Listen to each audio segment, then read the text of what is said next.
আজ সকাল থেকে কলেজ ক্যাম্পাসে শুরু হয় অবস্থান কর্মসূচি ও বিক্ষোভ। তারা নিহত ও আহতদের পূর্ণাঙ্গ তালিকা প্রকাশ, পুরনো যুদ্ধবিমান বাতিল, দায়ীদের শাস্তি, নিরাপত্তা ব্যবস্থা জোরদার সহ প্রধানত ৬ দফা দাবিতে জোর দিচ্ছে।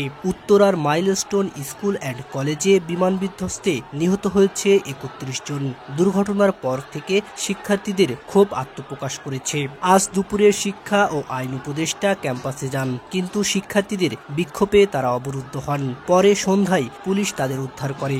এরপর বিভিন্ন ধরনের উত্তেজনা দেখা দেয় সচিবালয়ে। একদল শিক্ষার্থী সচিবালয়ের গেট ভেঙে ভিতরে প্রবেশ করার চেষ্টা করে। এতে পুলিশ বাধা দিলে শুরু হয় ধাওয়া পাল্টা ধাওয়া। ফলে অন্তত ৬৬ জন আহত হয়। তাদের মধ্যে বেশ কয়েকজনকে ঢাকা মেডিকেলে নেওয়া হয়েছে।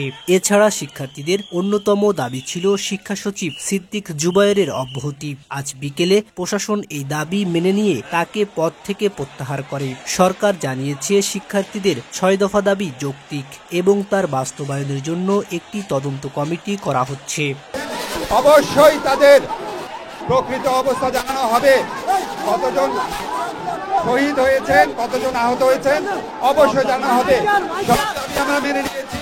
এখানে কন্ট্রোল রুম স্থাপন করা হবে। ঘন্টায় ঘন্টায় আপনাদেরকে আপডেট জানানো হবে। Desk report, voice of tiger.